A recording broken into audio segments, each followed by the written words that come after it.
And this is going to be a post-championship game Sunday edition, and absolutely tremendous. The NFL has somehow managed to string together 6 of the best football games that I personally have ever probably seen. Games that all come down to the final bell, get some bonus time, a little bit of overtime. You get field goals to win it. I'm not sure how they've been able to produce a product that's this good. And I think a lot of it has to do with these great young quarterbacks that we have. And this weekend was further evidence that you need them.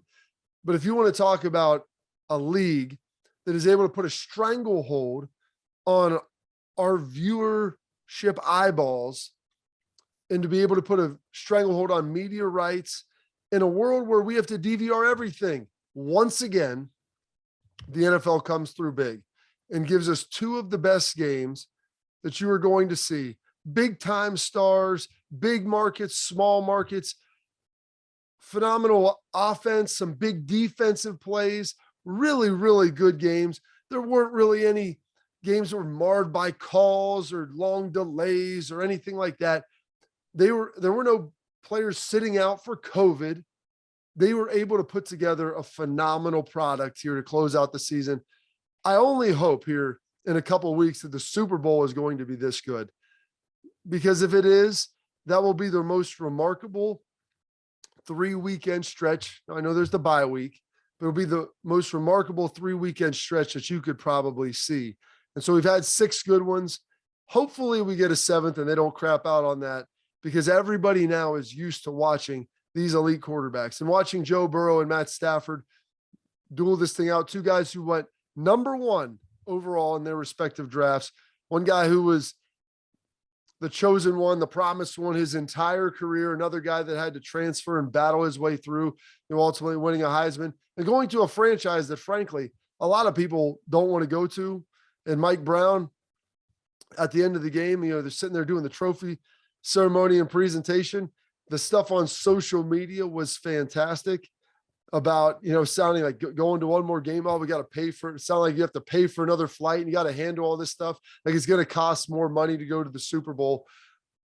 Absolutely phenomenal stuff. Entertaining to say the least, with Mike Brown there at the end of the game. But the Cincinnati Bengals have built this thing one way.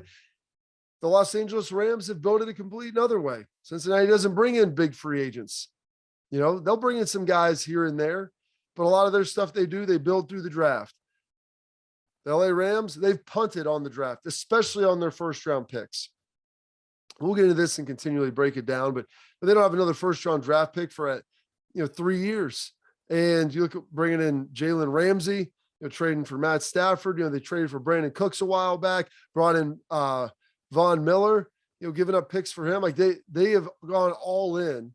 And then even bringing in OBJ, who they got off the free agent wire, but they have gone all in on trying to win and just churn this thing over each and every year and then fill out the back end of the roster. It's a very unique way to do it. Something that most people in the NFL, common wisdom, would say doesn't work.